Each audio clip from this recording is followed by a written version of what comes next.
La idea de hoy es hacer una conversación que va a durar 1 hora sobre, muy teórica, muy conceptual, pero la verdad que repleta de casos y ejemplos. Va a ser una conversación un poco incómoda. Se van a sentir un poquito mal, espero, porque es un poco lo que nos toca, es una tecnología incómoda. Mañana, ya hago como el spoiler.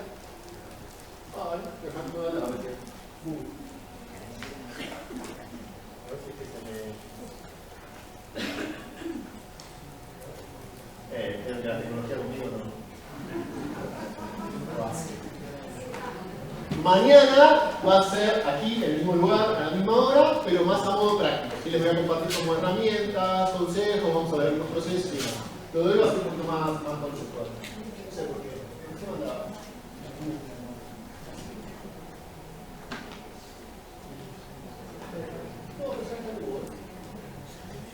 Segundo mensaje publicitario, entre comillas, tal vez no todos lo vieron o lo conocen, pero si van a bit.ly, que es como el aportador típico de URLs, bit.ly/pautas_IA, hemos elaborado hace unos 2 meses atrás una suerte de documento de políticas editoriales, una suerte de documento que trata de zanjar dudas sobre los grandes dilemas, sobre los grandes temas de qué pasa cuando le damos un contenido nuestro en inteligencia artificial, si podemos o no podemos registrar la propiedad intelectual de una obra. Bueno, hay como muchas preguntas e intentos de respuestas. Es posible detectar si un contenido ha sido intervenido con IA, si una IA puede plagiar o no, vamos a hablar un poco de esto hoy. ¿Qué son los sesgos realmente de una IA, por qué se producen y cómo podemos evitarlos? Bueno, es un documento que está gratuito, abierto, para que lo descarguen, para que les resulte de utilidad y para tratar de zanjar estas dudas y sobre todo para tratar de ayudarlos a formular lo que podría ser una política de uso interno del equipo, ¿no? Sean una persona o un equipo grande, pero que puedan establecer ciertas pautas de uso. Y lo segundo es más a modo spam publicitario, es lo único que prometo hacer al respecto, que es la academia, que es el espacio de formación que nosotros tenemos, que es un espacio de formación virtual, en el cual ya hay cerca de 800 personas profesionales de la industria del libro que pueden asistir a cursos que damos sobre metadatos, marketing digital, producción de libros digitales, producción de audiolibros, comercialización, modelos de negocio. Hay conversaciones con grandes profesionales de la industria, de pequeñas, de medianas, de grandes, de todas partes del mundo, porque todo lo que es el sector iberoamericano y lengua española. Así que tienen disponible incluso un curso de inteligencia artificial, que es lo que estamos dando ahora mismo, un curso bastante extenso y bastante intenso sobre el tema. Así que son más que bienvenidos a poder formar parte de este espacio. Antes que me olvide, tengo que hacer una llamada. Denme un segundo, porque me estaba olvidando de algo que tenía que hacer. Y si no lo hago ahora, creo que después estas cosas se pasan.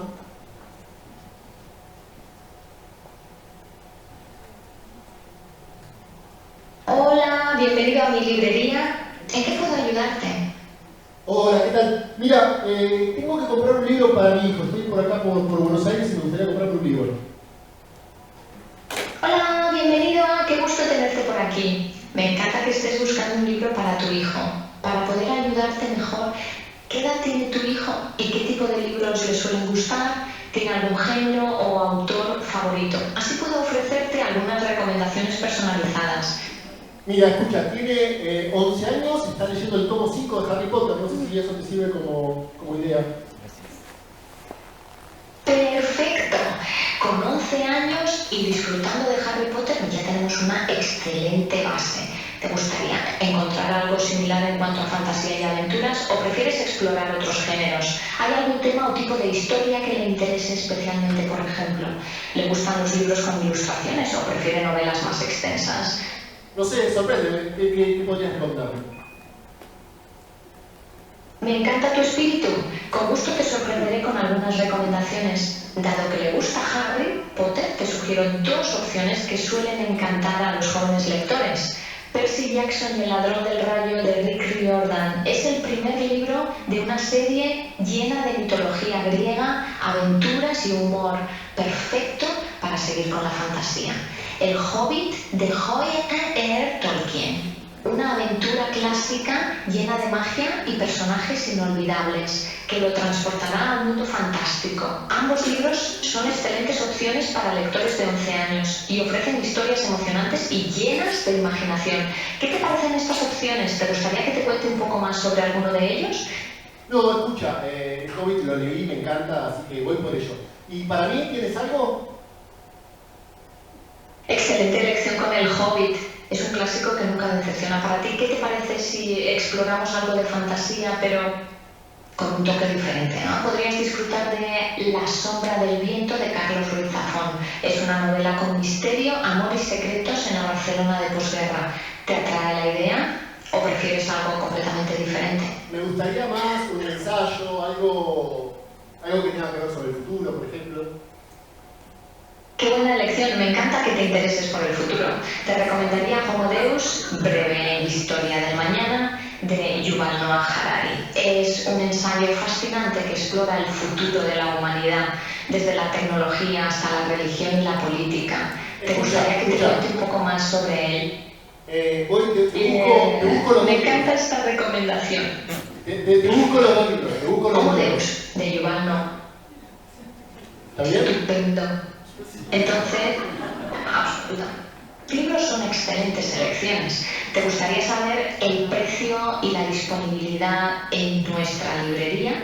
También puedo explicarte cómo comprarlos en línea si lo prefieren. No, mejor no. Paso por ahí a la tarde. Gracias. Perfecto, será un placer atenderte esta tarde. Estaremos encantados de ayudarte con los libros. Que tengas un lindo día. Si tienes alguna otra consulta, no dudes en preguntar. Hasta luego. Bien, les dije que iba a ser un poco incómodo esto. Esto es una inteligencia artificial. Hablé con un humano, pues si alguno está desprevenido con el asunto. Pero que suena demasiado humano. Digo, por cierto, hubo un funcio en algún momento, pero que tiene que ver sobre todo con que estoy conversando así un poco a la distancia y demás, pero tiene una naturalidad en la respuesta, una inmediatez en la respuesta, puede entender no solamente información, porque lo interesante acá es que no es un modelo que solamente traduce voz a texto y texto a voz, sino que entiende también de sentimientos o de ciertas modulaciones que puedo tener al momento de preguntar o interrogar sobre algo. Y piensa en esto como despierta infinita cantidad de posibilidades, ¿no? Podría ser un personaje de una historia con el cual podamos estar conversando, podría ser un tutor que me podría estar ayudando a comprender un tema de un libro que no puedo estar entendiendo del todo correcto. O sea, aquí fue un ejercicio de una IA que yo entrené, entre comillas, el proceso es extremadamente sencillo. La tecnología, pues, curiosidad por quienes quieran saber, por detrás está Gemini, en este caso, que es la IA de Google, y la voz es de Eleven Labs, es la plataforma, hoy una de las plataformas más relevantes en términos de voz, o sea, lo que es la conversación por voz, ¿no? Pero vieron que es natural, fluido, inmediato, y es un poco el escenario que nos depara, ¿no? A ver si ahora funciona y si no lo haría por ahí. Sí, funciona. Bueno, perfecto, ahí está. Entonces, primera idea que voy a tratar de que tengan un poco en mente mientras estamos conversando de esta hora. Definamos cuál va a ser nuestro futuro en los próximos 1000 días, o sea, unos 3 años. Futuro a nivel individual, profesional, personal también, pero aquí nos vamos a solamente acotar a lo profesional, como también a nivel de la empresa en la cual trabajemos, ¿no? ¿Cuál va a ser nuestro devenir y en qué escenario nos vamos a encontrar dentro de 3 años en base a todo lo que yo les voy a contar? Creo que es un muy lindo ejercicio porque cuando abrimos una ventana de tiempo a un año o decimos, bueno, de acá a fin de año voy a tratar estas metas, es bastante difícil, muchas veces nos frustramos porque no las llegamos a cumplir, es como un periodo de tiempo muy corto. Si pensamos en el futuro como un futuro a 10 años, parece como algo demasiado distante, pero 3 años es una buena temporalidad para saber qué cosas tenemos que hacer ahora en función de todo lo que yo les voy a contar, en qué tenemos que aprender, qué habilidades nuevas tenemos que adquirir, qué conocimientos tenemos que desarrollar para prepararnos a un escenario o un universo que va a ser radicalmente distinto al que tenemos hoy. También tienen siempre lo digo, la opción de tomar una buena van, una camionetita, irse al campo, cultivar y vivir felices. No tienen por qué trabajar en esta industria, nadie los obliga. Gran frase, para mí es otra gran frase que quiero transmitirles previo a empezar a compartir con ustedes conceptos.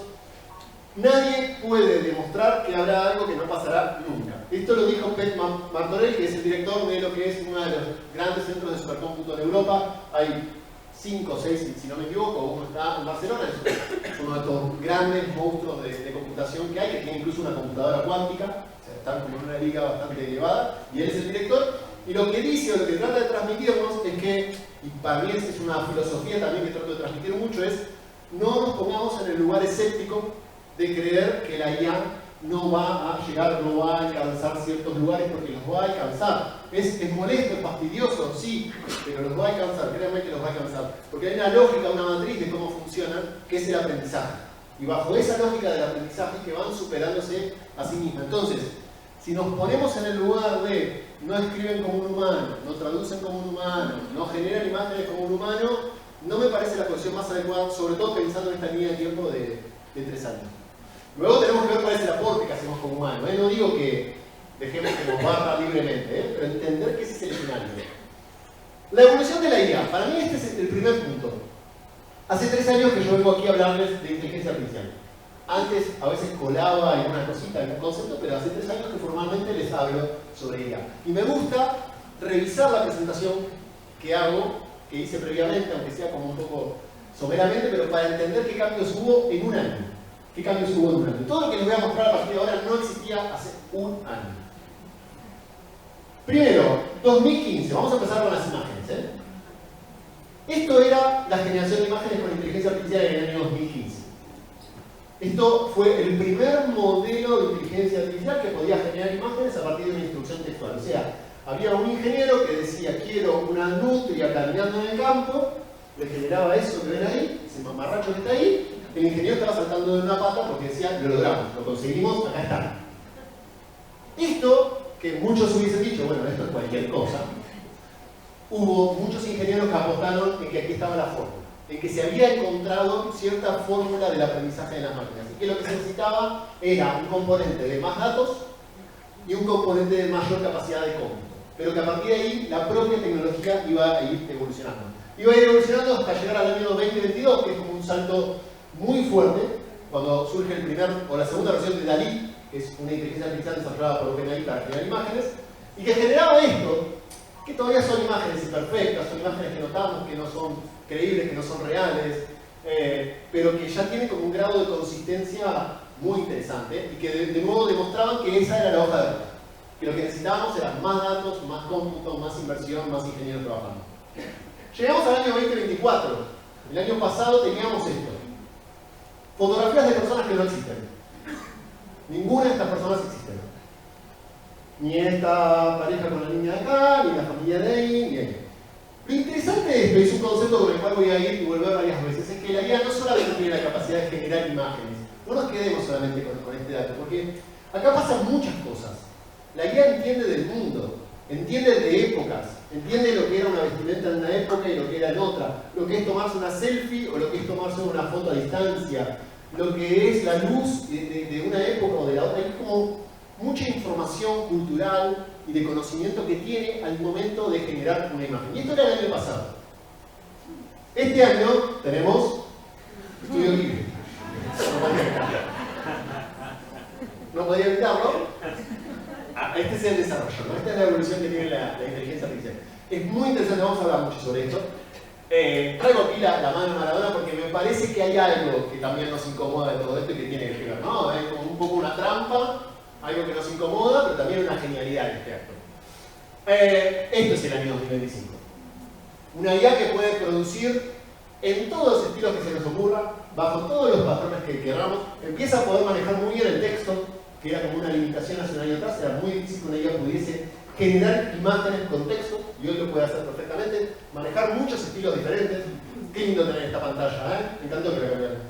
Justo hoy se ve espectacular. Miren esto. O miren este. Todas imágenes, la mayoría las hice yo, entre comillas, alguien que quiere ser autor de todo esto, para hablar mucho, pero son imágenes hechas con inteligencia artificial, con distintas inteligencias artificiales. Miren el grado de detalle, el manejo de estilos, el manejo de información que tiene la herramienta hoy. Y esto nos lleva a empezar a tener muchos interrogantes. De verdad hay muchos sobre los cuales no les puedo dar una respuesta. Tengo algunos balbuceos en algunos casos, pero me cuesta mucho tener respuestas. ¿Qué es real y qué no? Estamos ya en la era del deepfake absoluto, podemos generar lo que querramos y es muy difícil saber que lo que estamos viendo, por ejemplo, vuelvo para atrás un segundo, es una foto de cuando se construyó la Torre Eiffel o no. No lo sé. ¿Quién es el autor del contenido?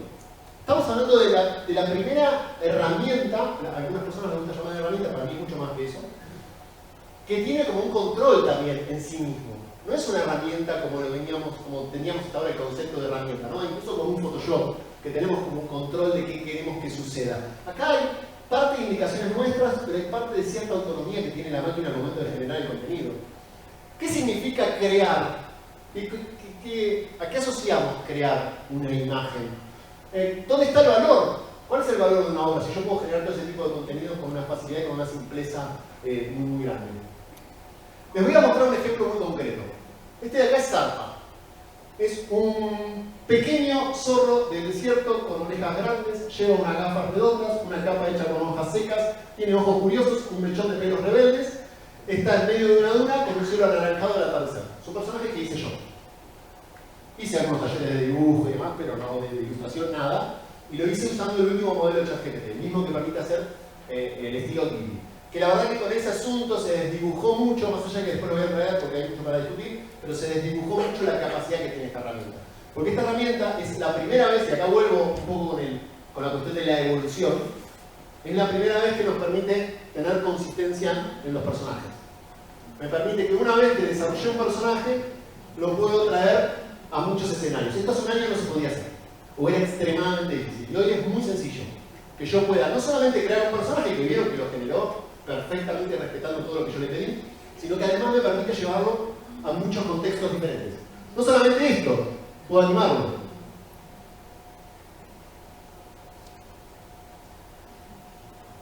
Es una animación perfecta. Puedo crear un juguete, o puedo crear un objeto de vidrio, o de cristal, o de plástico. Y puedo crear un 3D. Uso el término crear, que sé que es muy discutible. O puedo crear una historieta. Y esta historieta puede estar hecha con un lápiz a mano, o puede tener el formato de Lego, o podría tener un formato de píxel, o lo que se les ocurra. Y todo esto en instantes de segundos. Es una tecnología incómoda. Porque cuando yo hago esto, no crean que, o sea, a mí me despierta los dos sentimientos. Me despierta, por un lado, sorpresa, entusiasmo, me parece increíble poder hacer esto. Realmente me parece increíble que una máquina pueda generar esto. No dejo de tener en cuenta todo lo que ha ocurrido detrás para que la máquina pueda generar esto. Y además no dejo de pensar en todo el impacto que puede tener laboral y creativo. Pero no deja de ser increíble, no deja de ser absolutamente increíble. Y esto les digo, es un año de evolución, ¿eh? O sea, todo esto hasta un año no se podía hacer. Fíjense esto, una infografía sobre la trampa de Malthus. Una infografía que, digo, pensar esto en una página, en un manual, en un contenido pedagógico, hubiese llevado un tiempo. Pensarla, pensar los textos, diseñar cómo vamos a disponer los elementos, dibujar los elementos o buscar en internet viñetas o elementos y componer la página y diagramarlo. Esto es un instante de segundo en donde la IA genera la idea, porque no solamente me genera la imagen, tiene el conocimiento, acá estamos hablando de GPT, genera la idea, genera el contenido, genera el diseño y puedo iterar, o sea, ir y venir las veces que quieras para ajustar lo que quieras. Yo trabajé, digo, previo a mi rol actual, que es el que llevo hace 13 años, trabajé cerca de 15 años en editoriales. Sé lo que significa producir este tipo de infografías y contenidos, el tiempo que lleva, las personas que están involucradas, los idas y vueltas, las correcciones. Y no solamente esto, sino que hasta puedo hacer una visualización de cómo sería el producto dentro de una foto de un libro. O fíjense esto, infografía sobre la entropía. ¿Qué es la entropía? La segunda ley de la entropía, o sea, todo te genera. Texto, visualizaciones, composición de páginas. Pero no solamente esto, le puedo decir, quiero que me adaptes esto al formato de una moneda de bronce. Aquí me lo hizo en inglés, pero se lo podría haber pedido en español perfectamente. O quiero que me adaptes esto a una taza. Y es segundos. Segundos que la IA interpreta qué es lo que le estoy pidiendo y lo hace. Todo esto, insisto, hace un año no se podía. Infografías como esta. Este tipo de composición composiciones infográficas llevaban un vendaval de trabajo. Buscar las fotos, o componer las fotos, o diseñarlas, montarlas, la información. O sea, insisto que acá la IA compone, diseña y tiene muchas capacidades porque tiene el conocimiento de que la IA pueda producir esto. Que pueden ser muchos muy positivos y muchos muy negativos. Fíjense este caso. Esta es una foto del libro normal. Esta es la única imagen que les vengo mostrando hasta acá que no es una IA. Una foto del libro, o una composición hecha, pero no está hecha con IA, en donde yo les digo, bueno, tengo un libro sobre arte, crea tu libro, es un libro sobre creación, y le pido que me haga una composición que podría estar perfectamente en Instagram o algo similar. El arte no empieza con una obra, empieza con un juego, la portada, o sea, me dispone el libro en una situación estética o con un artista que no existe sosteniendo el libro. Digo, acá es como que se despierta, porque ¿quién quiere darle al botón off a esto? O sea, si yo tengo una herramienta que me permite hacer piezas de comunicación para redes sociales, banners, web, infinita cantidad de lugares, con esta calidad gráfica y constante, en un proceso en el cual igual no lo hubiese pagado un creativo, porque lo que hubiese hecho era usar un banco de imagen o similar, pero por otro lado sabemos también el efecto que puede provocar todo esto, ¿no? O fíjense esto. Foto, esta creo que es una foto mía, creo. Una foto mía de una plaza de México. Me molesta la gente. O sea, esto ni Photoshop lo hacía. Esto es entender, porque entiende de información, entiende lo que ocurre y edita a este nivel. Hace algunos cambios más, fíjense que acá está la bandera de México y me la reemplaza por un ataúd o algo así, con lo cual ahí hay mucha palabra de ceros. O me traigo a Zarpa y lo pongo ahí también. Miren esto, porque esto habilita a la creatividad, creo yo, ¿no? Hago un dibujo de una casa y le pido a GPT que me haga la casa. Hago un boceto de un personaje así todo triste porque tiene un auto que tiene ruedas cuadradas y le pido a GPT que me haga el auto con ruedas cuadradas. Puedo trabajar la creatividad desde otro lugar.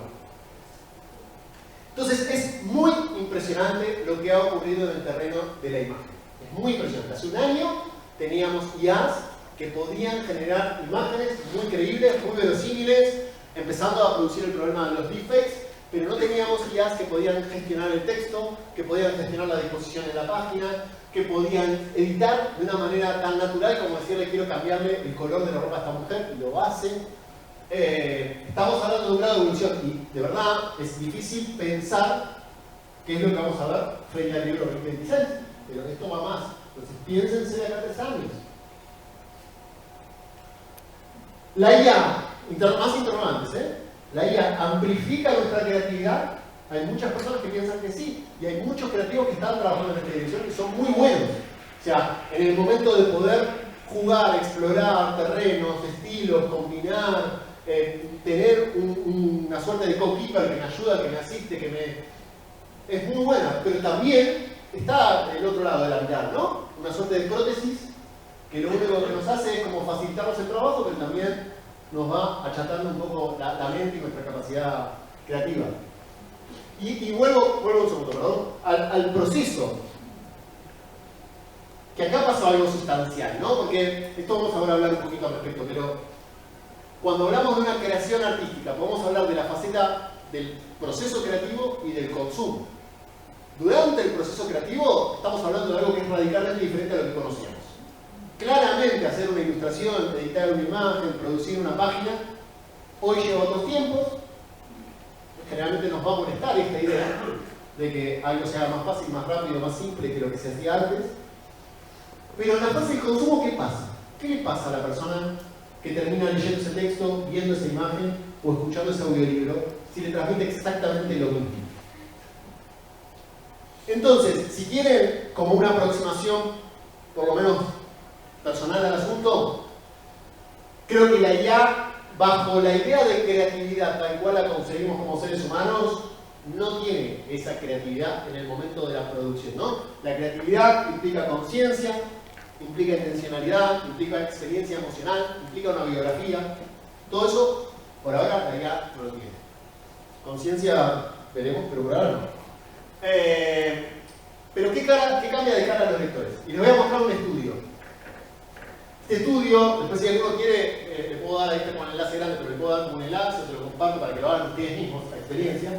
Es un estudio que lo hicieron 11.000 personas, con unas 50 imágenes, que lo que hacía era mostrar nos va mostrando las imágenes, y ustedes tienen que primero decir si es una imagen hecha con IA o una imagen hecha por un humano, y después si les agrada o no les agrada. De estas dos, por ejemplo, hay una hecha con IA y hay una hecha con un humano. Ustedes pueden no solamente decir si está hecha con IA o no, sino además valorarla. Bueno, ocurrieron dos cosas con este estudio. Primero, que prácticamente el 50% de los casos las personas erran. En una cata ciega erramos y no podemos discernir si el contenido fue hecho con IA o fue hecho por humanos. Pero lo segundo, que es lo más interesante, un grupo de unas 1.300 personas sobre esta base de 11.000 que primero declararon que detestaban la IA, que les parecía que era la peor aberración del universo, que les parecía que lo único que hacía era mediocrizar el trabajo humano, el creativo, pero que al momento de ver las imágenes no solamente no pudieron discernirlo, sino que además les agradaban más las imágenes hechas con IA. Es un problema esto. Voy al terreno del video. Voy a ir pasando un poco por todos los formatos. Esto era hace un año, video hecho con IA.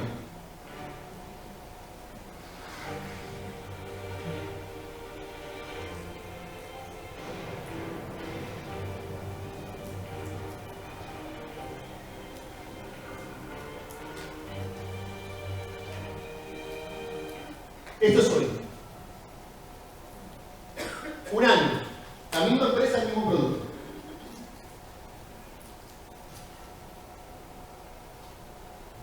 Este año les puedo dar el anticipo, se va a estrenar el primer largometraje hecho completamente con IA, de 2 horas.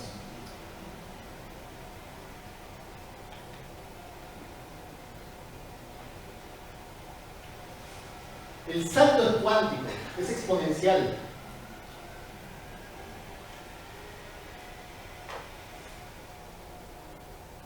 Y no podemos discernir si está hecho filmado o no. Y esto, imaginen la cantidad de impactos que tiene en esta industria. Impactos laborales, creativos. Y voy a mostrarles un ejemplo que no recuerdo si lo mostré honestamente el año pasado, pero que sigue valiendo mucho la pena, para pensar un poco al respecto de las capacidades y posibilidades que tienen. Este es un producto británico que se llama Gaia, que lo que están viendo parecería ser un auto conduciendo en la calle, en la mayoría de los casos es Londres, con distintas situaciones, ¿no? De luz, de clima, de tráfico. Es una IA que se imagina todos estos contextos. Es una IA que lo que hace es imaginarse cómo sería circular por la ciudad con diferentes climas, con diferentes tráficos, con diferentes situaciones, con un peatón que se cruza en un semáforo rojo, con un animal que cruza, con un auto que se pasa de carril. Todas las situaciones posibles para, a partir de esto, tomar decisiones y aprender sobre las decisiones que toman.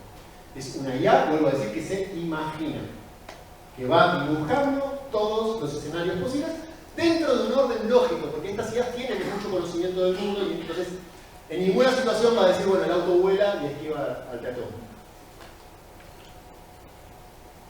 Entonces, son 5 fases en general que se hablan del desarrollo de las inteligencias artificiales. La fase 1 está recontra cumplida, que es la capacidad de hablar con las máquinas, pero no nos olvidemos que en el año 2014 esto era una película de ciencia ficción. Y de verdad, a mí me sorprende mucho la capacidad que tenemos de absorber estas tecnologías, naturalizarlas y ahora hablamos con las máquinas, y es como lo más normal del mundo. 2014 era una película de ciencia ficción, muy buena película. GPT-2, como la prehistoria de lo que tenemos hoy actualmente, es un producto que estaba en el año 2019 que empezaba a balbucear la posibilidad de escribir texto más o menos coherente. La verdad que era un desastre lo que escribía, pero parecía como algo ahí de claridad en un texto que parecía más o menos coherente y había la posibilidad del desarrollo de lo que vimos luego. 2019. quiero que escuchen esto. Esto lo grabé yo, es una conversación que la grabé y no la hago en vivo simplemente porque este modelo de IA no funciona en español, solamente funciona en inglés. Entonces lo que hice fue grabarlo, lo grabé ayer y le puse el subtitulado para que lo puedan ver con el subtitulado en español y para que lo puedan entender. Nada más que por eso, si no lo haría en vivo porque funciona increíblemente bien en vivo. Hey, back so soon? You're on a roll today. Must be something inspiring in the air. Hola, María, ¿cómo estás? Mira, me gustaría ver si podemos intentar hablar en español, a ver si puedo ponerle un poco mejor. Oh, you're putting me to the test, eh? My español isn't exactly fluent, but vamos a intentarlo. What do you want to chat about? Estoy aquí con mi hijo, me gustaría que me puedas contar una historia un poco épica. Like slow, fire crackling. Am I right? All right, little one. Snuggle in close. This is gonna be good. Close your eyes. Picture this. There once was a hidden valley tucked away between two soaring mountains. It was called the Valley of Whispers, and it was said to hold secrets older than time itself. Now, deep in that valley, ¿Por qué te das eso? No entendí. oh wait, sorry. My wires got crossed there for a second. I wasn't laughing, you promise. It's just sometimes my circuits spark, you know? Te voy a ser honesto. Estamos aquí en la Feria del Libro de Buenos Aires y estamos escuchando varias decenas de profesionales de libros. ¿Tienes algo ahí para decir? Whoa, hold on. Dozens of right now in Buenos Aires? Okay, not gonna lie, this just went from a cozy chat to a whole new level. All those amazing professionals. Hey, it's an honor. I know I'm just a work in progress, but I'm learning so much every day, especially from folks like you who are pushing the boundaries of what AI can do. If I could leave you with one thing, it's this. Don't be afraid to get curious, to ask questions, to dream big about what's possible.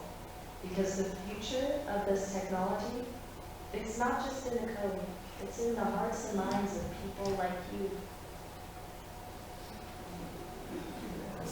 Es realmente escalofriante, se pueden poner a hablar. Se llama Sésame, es la IA hoy más evolucionada en términos de voz. Fíjense que hasta se le nota la respiración.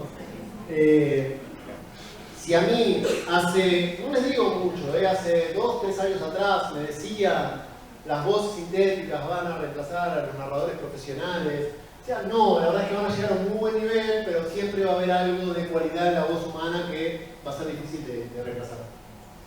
Hoy le digo que no. Hoy le digo que la propia IA madura y evoluciona y entonces se entiende de sentimientos, de reacciones, se pone de verdad. Yo a veces tengo como conversaciones con esta IA y es muy impresionante y es muy incómodo la manera en la que tiene de contestar, lo que hizo como de la risa, no me estoy riendo de vos, tranquilo, es muy impresionante. Y vamos a hablar de esto, ¿no? Que no sé, más o menos todos deben estar familiarizados, pero los que no los pongo al tanto. Hipnocracia es un libro escrito por Jianwei Sun, imagino que se pronunciará. Un libro que se publicó este año, a principios de este año, que generó un enorme debate. Un poco un libro que habla de cómo funciona la democracia en la actualidad a partir del consumo de contenido en redes sociales y demás, a partir del ascenso de Trump en el gobierno. Es un libro que ha sido debatido en muchos medios de comunicación, incluso en forma abierta y en directo, en grandes foros en Europa se discutió, en mesas de debate se discutía sobre los conceptos y sobre este concepto de hipnocracia. Bueno, este libro no existe y su autor tampoco.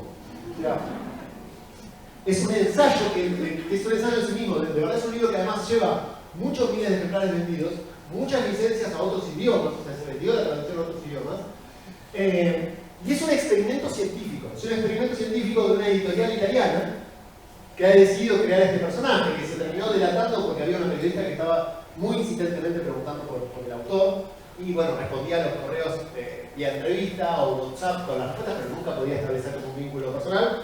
Bueno, se terminó develando que es una IA. El punto es, ¿y ahora qué? O sea, si estuvimos discutiendo y el concepto era muy interesante y nos ayudaba a reflexionar sobre nuestro presente y a entender cómo funciona la política de la actualidad, ¿no es válido? Porque lo haya hecho una IA. Si yo antes sabía que lo había hecho una IA, probablemente nadie ni siquiera lo leía o le daba la oportunidad, ¿no? Entonces, ¿importa que lo haya escrito una IA? En este caso es una suerte de coautoría, es el propio autor trabajando los conceptos con esta IA, pero en definitiva hay una participación de la IA muy alta, muy elevada.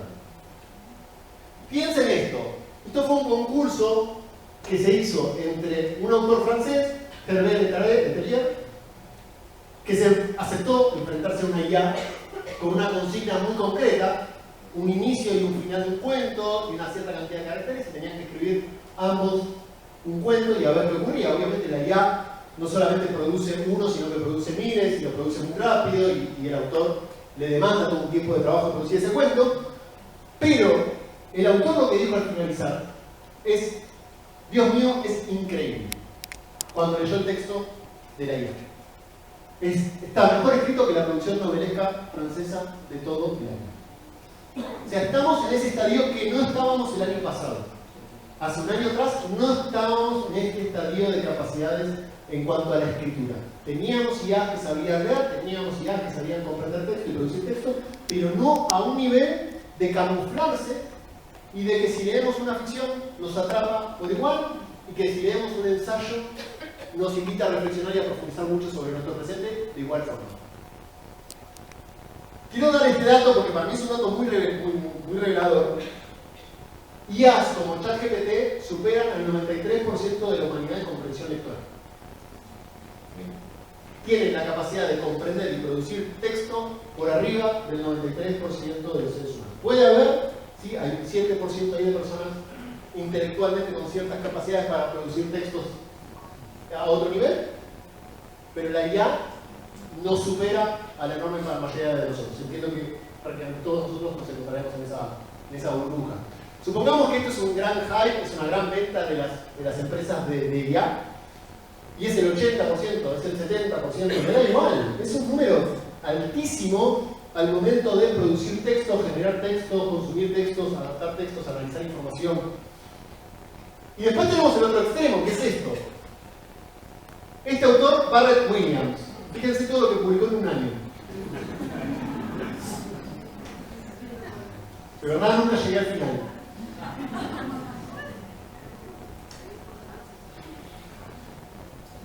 Nunca llegué, ¿eh?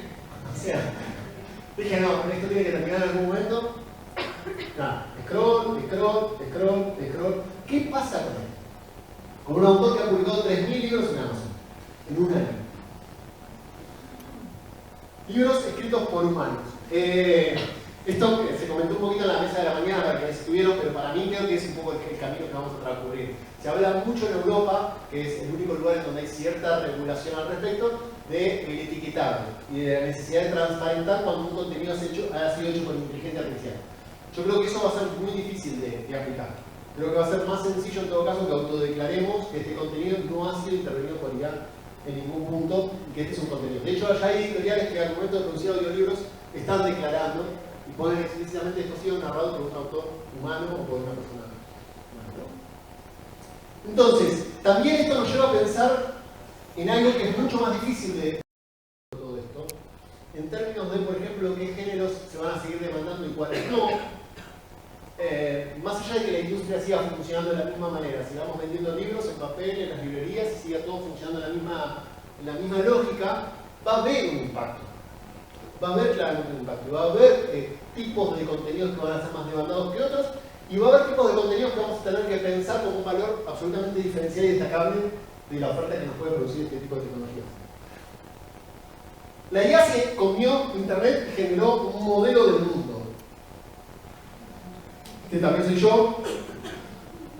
Y aquí voy a meterme un poquitito con el caso de Bibli, pero sobre todo para tratar de que entiendan la complejidad del asunto. Porque lo primero que se nos viene a la mente, imagino que no voy a contar de qué va el caso porque ya creo que todos están más o menos al tanto, pero todo lo que se nos viene a la mente es, bueno, ChatGPT se devoró toda la historia del autor y a partir de ahí nos permite con una herramienta generar una imagen con el estilo de este autor, ¿no? Y lo hizo sin permiso, sin ningún tipo de remuneración, sin ningún tipo de reconocimiento, abusando de su obra, sabiendo todo lo que hemos ido aprendiendo ahora, porque muchos entiendo que no lo sabíamos, que este autor tardaba horas o semanas, a veces para medio segundo de película, y acá la IA me permite hacer lo que yo quiera, bueno, y todo un bastardeo de su historia artística. Pero es muy complejo el asunto para reducirlo a eso, y nada más. Puede ser que eso, y de hecho tiene como un basamento real, ¿no? Pero es mucho más complejo. Y voy a tratar de explicarlo.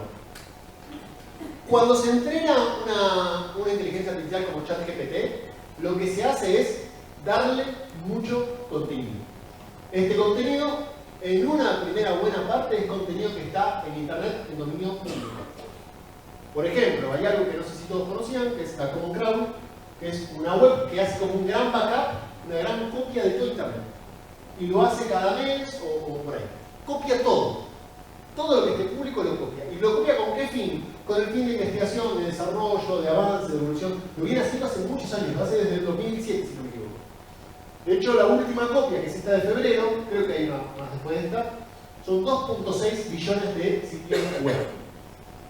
En este contenido se encuentran las imágenes de Estudio Ghibli, pero no las imágenes del artista, no sus películas. Además puede ser eso, pero no solamente esto, sino imágenes de fans que pueden haber hecho en el estilo del autor. Puede haber páginas que hagan reviews de las películas y entonces cuenten de la película. Es decir, no solamente tenemos esto, que es la búsqueda que ustedes pueden hacer cuando buscan el Estudio Ghibli, sino la Wikipedia, una web que habla de animes para principiantes, otra web que hace como un ensayo, y todo esto es publicado antes, esto es 2024, donde el arte, los sueños y el significado convergen. Un artículo que habla, que es como una suerte de guía, publicado en 2020, con toda la historia filmográfica del artista. Digo, y este es increíble, es un ensayo sobre arquitectura puesta en las películas. Es decir, la IA no solamente consume imágenes, construye un modelo del mundo, porque tiene mucho conocimiento textual o no directamente referenciado del propio autor, sino incluso de personas que han hecho ya el estudio, imágenes con el estudio. Tiene mucha información, lo que me lleva a pensar en varias ideas que ahora les voy a compartir. Pero lo importante de todo esto, y esto de verdad es importante porque esto nos lleva a discutir realmente los puntos centrales de la inteligencia artificial, estemos de acuerdo o no con lo que hace. La IA no memoriza, la IA no copia, la IA aprende. Ese es el concepto central de todo lo que estamos viendo hoy. Voy a tratar esto lo voy a simplificar, tengan la severidad de saber que esto lo estoy simplificando a la nada misma, porque esto puede ser solamente un máster de muchísimos meses para explicar este proceso de aprendizaje. Yo lo estoy simplificando en 2 placas, pero para tratar de que entiendan qué es lo que ocurre. Habrán escuchado más de una vez que las inteligencias artificiales son modelos estadísticos, ¿no? Que aprenden estadísticamente y de ahí generan estadísticamente texto, imágenes, audio, video, lo que sea. ¿Qué significa esto? Bueno, significa que lo que van haciendo es, al momento de comer imágenes o textos o videos del estudio, van clasificando estas imágenes y van entendiendo que hay imágenes que cumplen mucho más con esta estética de aquellas que no cumplen. Y de pronto tengo 2 fotos que no tienen nada que ver con el estudio Ghibli, que están por fuera de esta estadística. Pero hay muchas otras que sí. Esto, elévenlo a una potencia muy elevada en el volumen de contenidos y además a una multidimensionalidad, porque no es un análisis muy simplista que hace, sino, insisto, lo cruza con la información histórica del artista, con la Wikipedia, con el estilo, con el trazo, con las tendencias de la época, con mucha información que le ayuda a entender qué cosas se parecen más y qué cosas se parecen menos, estadísticamente, y en dónde está ese producto. Pero luego, cuando termina esta fase de entrenamiento, de aprendizaje de la IA, a la IA se le borra toda la información y se queda solo con esto. El contenido se le borra. No es una base de datos que después puede reproducir. Se quedó con el aprendizaje tal cual como nos quedamos nosotros con el aprendizaje. Si yo a partir de ahora con esta gráfica les digo a ustedes que me incluyan dibujos del estudio Ghibli, o que hagan estudios o dibujos que se parezcan y que cumplan con esto, lo van a saber hacer. Van a saber que están por acá y que no están por acá. Ya no necesitan el contenido, porque han aprendido sobre ese contenido. Por eso es muy complejo el asunto. Sabemos, y es muy real, que las IAs se han alimentado con contenido con propiedad intelectual, que han usurpado ese contenido y que no han pagado ni reconocen al respecto del contenido. Esto es una realidad muy concreta y es un asunto muy difícil de resolver. Tan difícil que ya vamos por camino al tercer año desde el surgimiento del ChatGPT. Solamente hay 50 casos en el mundo judiciales.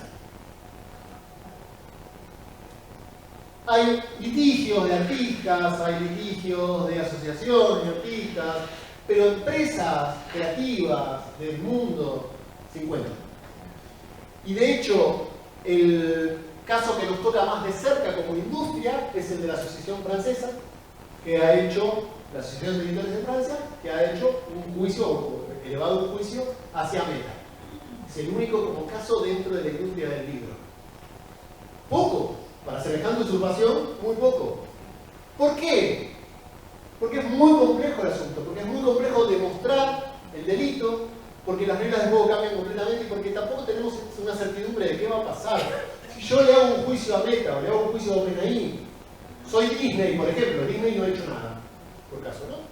Soy Disney y le hago un juicio a ChatGPT y pierdo ese juicio, porque hay altas probabilidades de que lo pierda, porque hay mucho sustento también que puede ayudar a defender a la empresa tecnológica, más allá de fuerzas, ¿no? De detención de fuerzas. Digo, por cuestiones legales específicas, la empresa tecnológica se puede avalar y puede defenderse. Si yo pierdo, siento un precedente en un contexto en donde todo va a cambiar, que no sé si me interesa quedar tan afuera. Entonces, preguntas que a mí me aparecen con el estudio, con el caso este. Les dejo algunas, pero hay muchas más, ¿eh? Si la IA me permite aplicar el estilo de un artista, sea el que fuera. Primero, ¿significa que GPT en este caso se ha alimentado con ese contenido? Puede ser que sí, como no. Podría ser que incluso, hagamos como el caso de pecar de inocentes, y puede ser que simplemente la IA se entrenó con contenido derivado que está en internet. ¿Incumplió las leyes al hacerlo sin autorización? Bueno, acá hay algo sobre lo cual se apoyan las empresas de tecnología, que es el uso justo, que es una modificación en la ley que se ha aplicado a partir de Google, sobre todo, y a partir de que Google ha indexado todo el contenido que está por internet. Entonces, lo que dicen es, ¿por qué Google puede indexar todo el contenido por internet? Vendernos resultados y publicidad asociada a esos resultados, y yo no puedo hacer lo mismo para generar una IA que permite generar texto. ¿Cuál es la diferencia? Hay diferencias, obviamente, pero es un poco donde se paran. Dos, supongamos que tenemos esto sangrado. Ahora, yo como usuario que le pido a la herramienta que me genere algo con la estética del estudio, no tengo ningún grado de responsabilidad. Porque hay una responsabilidad un poco compartida. La herramienta me lo deja hacer, pero nosotros también la usamos en ese sentido. Entonces, si yo le pido a la IA que me genere un libro con la estética de Harry Potter, ¿quién es culpable? ¿La herramienta que me lo deja hacer o yo que voy a buscar justamente eso? Las redes sociales, al momento de magnificar este tipo de fenómenos, ¿deberían limitar la circulación de este tipo de contenidos? YouTube lo hace. YouTube lo sabe bien, cuando le aplican cualquier canción a cualquier video, automáticamente nos baja el video. Tiene algoritmos para detectar esto. ¿Podría Instagram impedirnos que circulen estas imágenes cada vez que detecta que hay algún estilo que parece como copiado a partir del uso de una IA? Es muy complejo hacerlo también, pero... ¿debería haber un mecanismo en el cual el artista a posteriori pueda pedir la exclusión de su estilo o de su contenido? Ni que hablar de antemano, ¿no? Pero ya les digo que de antemano, vuelvo a insistir con lo que les contaba antes, que es muy complejo, ¿no? ¿Y qué impacto real tiene en el artista? Porque en algunos casos nos vamos a encontrar con impactos negativos, impactos económicos negativos, impactos morales negativos, Pero en otros nos vamos a encontrar con impactos positivos, impactos de reconocimiento de la obra, impactos de circulación de la obra. Yo quiero saber qué le va a pasar a la próxima película de este estudio. A nivel de exposición, de dinero, de ganancia, de circulación, ¿no? Hay como una exposición mediática al artista que mucha gente no lo reconocía. Y voy con este ejemplo, este lo hice yo. Y es el pecado mortal, ¿eh? Me pongo acá en la cruz, ya que estamos en Semana Santa. Lo hice yo con GPT. Tiene un error, además, así que con eso lo pueden evidenciar bien. Lo dejé el error. No se vició. Supongamos que la IA no se entrena con Kino. Supongamos que no lo ha leído, que la empresa tomó todas las cautelas de caso y que no absorbió esa información y no conoce Kino, porque no logró tener los derechos para hacerlo. Pero yo uso la herramienta, le doy yo ejemplos de vino y le digo que quiero que me genere dibujos con la estética de vino. Hoy la tecnología me lo permite hacer eso. Entonces, esto nos demuestra también la complejidad enorme. Cómo una tecnología puede de antemano decirme a mí, no, ojo, sobre esto no podría dejarte. No lo va a poder saber porque tampoco consumí ese contenido. ¿Se entiende? Si yo no le di acceso a Kino, tampoco lo va a reconocer. Por lo tanto, cuando yo le muestre una imagen de Kino, me va a permitir hacer lo que yo quiera. Y yo aquí lo que hice fue eso. Le di un dibujo, le dije que tome los rasgos y las características del dibujo y que me genere una viñeta con ese estilo. De construir el proceso para que me genere una imagen de alquiler. Que obviamente hay cuestiones que no son perfectas, pero está ahí. Es muy complejo el asunto. Si quieren, hay dos grandes impactos negativos que tenemos en nuestra industria y que van a ser los que tenemos que dilucidar de cara a futuro. La propiedad intelectual, sabiendo que es el punto central, neurálgico de cómo funciona nuestra industria. Y esto lo afecta por completo y no es un asunto fácil de resolver. Y el segundo gran problema y desafío es el impacto laboral. Y créanme que la IA no tiene una intencionalidad contra traductores, ilustradores, diseñadores, autores. La tiene contra toda la humanidad. O sea, nos excede, es un problema muy grande. Los estudios de impacto laboral, los más cautos al respecto y los que trazan como líneas de menor impacto, diciendo, bueno, puede ser que la tecnología no termine evolucionando como la imaginamos, o no se termine apropiando como suponemos que se va a apropiar, en esos casos hablan de un 30 o un 40% de impacto laboral. O sea, estamos hablando de 1.000 millones de personas en el planeta. El impacto laboral va a ser concreto. No podemos hacernos los necios de que esto no va a ocurrir. Y cuando hablamos de una industria como la nuestra, una industria creativa, en donde la IA tiene un impacto específico, más aún. No estoy celebrando esto, simplemente es tomar como una real conciencia del asunto. Fíjense esto. Esta imagen la generó el gobierno de España. El gobierno de España, como muchos estados del norte, están desarrollando sus propias inteligencias artificiales. Están entrenando inteligencias artificiales de orden estatal. ¿Por qué? Por varios motivos. Uno tiene que ver con cierta cautela en cuanto a valores, éticas, morales, que es preferible utilizar una IA que guarde con esos aspectos locales y no que nos venga una moral, una ética o valores de otro mundo. También para trabajar, por ejemplo, la diversidad lingüística y la diversidad cultural que puede tener un territorio y que tal vez estas IAs pasan un poco de largo. Bueno, hay como muchos por qué llevar adelante este tipo de desarrollos. Con el gobierno de España y varios más lo han decidido hacer en adelante.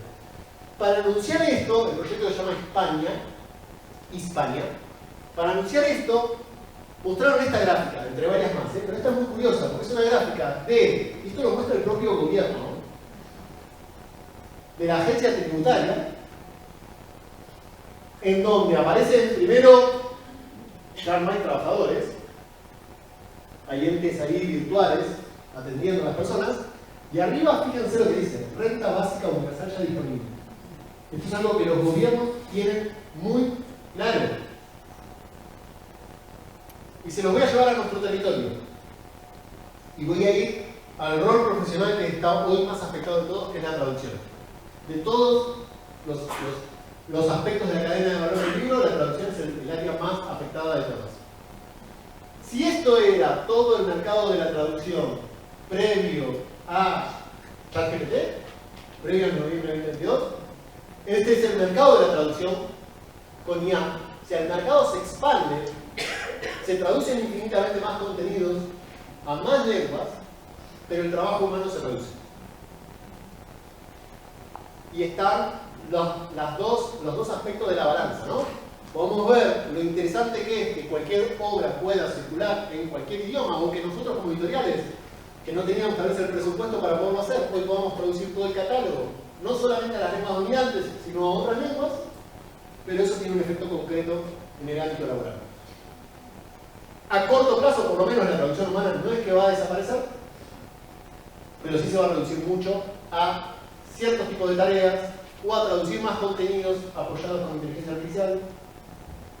Y el punto, esto yo lo contaba en la mesa que tuvimos a la mañana primera, para mí el punto más preocupante de todo esto es que el impacto de la IA está sobre todo afectando, no solamente en nuestra industria, en todas, a la labor más junior o inicial o principiante. ¿Sí? Y si esa labor no existe, nunca va a tener experiencia para tal.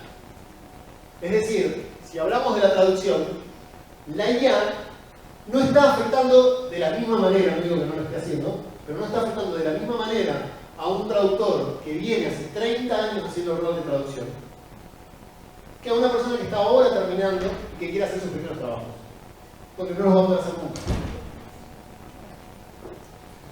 Entonces, para cerrar, porque me exigieron mucho, en realidad, para cerrar, tenemos que pensar mucho qué es lo que nos sigue haciendo indispensable. Pero tenemos que pensar y reflexionar mucho en un cuadro de acá a 3 años. Entendiendo la evolución que vimos del 2024 para acá, lo que voy a traerles de acá al año que viene, qué rol tenemos, en dónde nos tenemos que formar, qué tipo de contenido vamos a producir.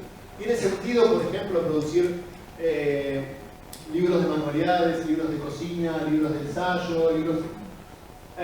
no digo que no, pero ¿en qué idiomas, en qué mercados, de qué manera? Es como reflexionar mucho sobre esto y traten de mínimamente, aunque sea hacer un dibujito de bueno, dentro de 3 años, vamos a tratar de pararnos acá. No mucho más, los espero mañana. Vamos a hacer más.